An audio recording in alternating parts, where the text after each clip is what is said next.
Shalom, selamat pagi Bapak, Ibu, Saudara, serta rekan-rekan yang saya kasihi di dalam Tuhan Yesus Kristus. Dengan penuh sukacita di dalam Tuhan, kembali di pagi hari yang indah ini saya menyapa dan menjumpai Bapak, Ibu, Saudara melalui program Motivasi Pagi. Kebenaran firman Tuhan pada pagi hari ini yang hendak saya bagikan terambil di dalam 1 Timotius 6 ayat yang ke-6 yang berbunyi demikian. Memang ibadah itu kalau disertai rasa cukup memberi keuntungan besar.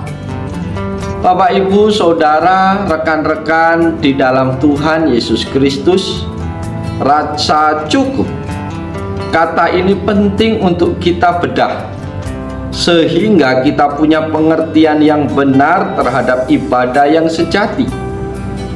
Kata ini menggunakan kata autarkia yang artinya kondisi kehidupan yang sempurna, di mana kita sudah tidak mengharapkan hal-hal yang lain kecuali kepada siapa kita beribadah.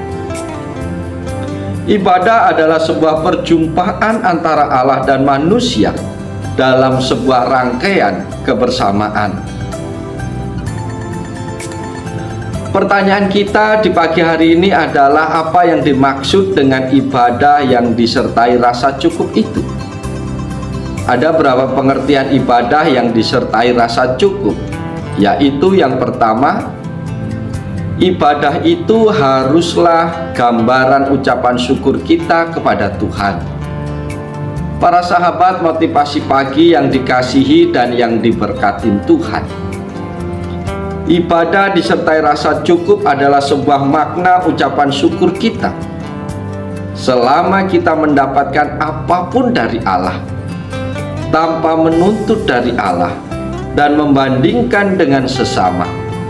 Maka ibadah yang demikian akan mendapat sebuah keuntungan yang besar. Yang kedua, arti yang dapat kita peroleh dari bagian firman Tuhan ini adalah ibadah itu tanpa menuntut sesuatu dari Allah. Sahabat-sahabatku yang dikasihi Tuhan, ibadah yang tidak menuntut sesuatu dari Allah artinya ibadah itu tidak hanya dimuati oleh keinginan-keinginan pribadi yang memuaskan diri kita sendiri. Ibadah tidak hanya diselimuti oleh permohonan-permohonan tanpa pernah melihat kebaikan dari Tuhan yang selama ini Tuhan kerjakan dalam kehidupan kita. Pengertian yang ketiga adalah ibadah itu bukan memperbandingkan diri kita dengan jemaat yang lain. Bapak, Ibu, jemaat Tuhan yang dikasihi dan diberkati Tuhan, ibadah yang disertai dengan perbandingan antara anggota jemaat tidak akan pernah membawa keuntungan dalam ibadah itu sendiri. Itu sebabnya Paulus menuliskan agar jemaat yang datang ke ibadah untuk tidak membawa perhiasan secara berlebihan, bagaimana berdandan dan bagaimana harus bersikap. Dengan demikian, ibadah itu akan mendatangkan keuntungan dan berkat serta hanya nama Tuhan yang dipermuliakan. Pengertian yang keempat adalah ibadah itu bukan hanya di dalam gereja, melainkan di seluruh aspek kehidupan kita. Saudara-saudara yang dikasihi Tuhan, ibadah yang dimaksud Paulus bukan hanya di saat kita datang ke gedung gereja untuk mengikuti ibadah.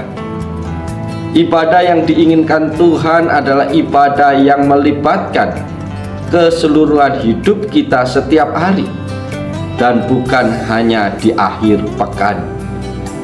Ibadah adalah cara hidup yang dicocokkan dengan kehendak Allah, dan hal itu harus meliputi segenap aspek hidup kita.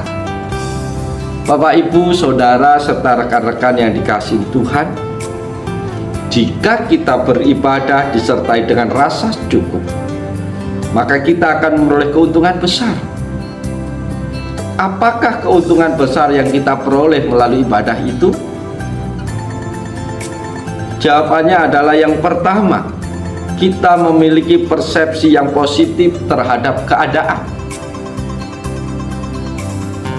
Rekan-rekan yang dikasihi Tuhan, banyak orang di dalam gereja selalu memandang dirinya negatif, menyalahkan diri sendiri, bahkan sering tidak berdamai dengan diri sendiri.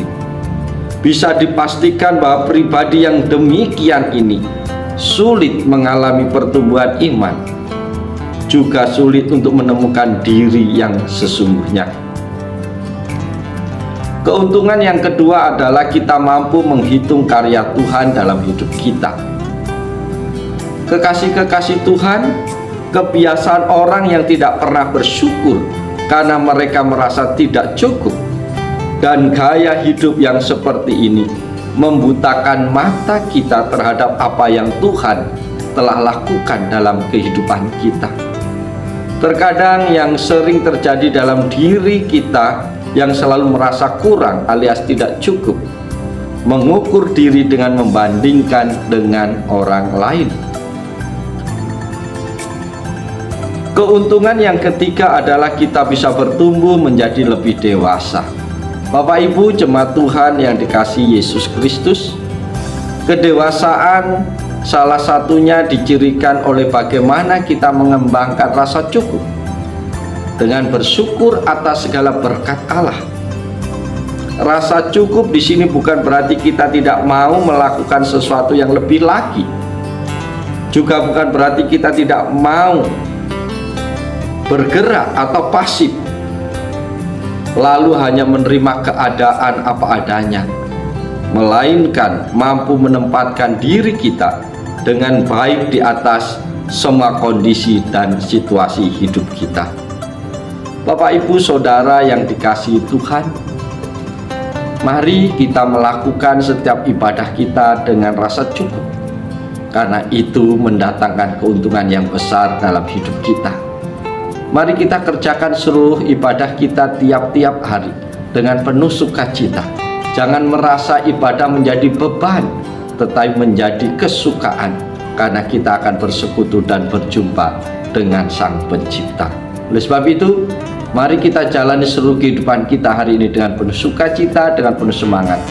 Dan apapun yang kita lakukan sepanjang hari ini, biarlah itu menjadi ibadah kita kepada Tuhan, ibadah yang berkenan, ibadah yang hidup di hadapan Tuhan. Maka kita akan menikmati segala bentuk kemurahan dan kasih Allah sepanjang hari ini. Oleh sebab itu, selamat pagi, selamat berkarya. Biarlah Tuhan terus menolong, Tuhan terus memberkati Bapak, Ibu, Saudara semua. Haleluya. Amin.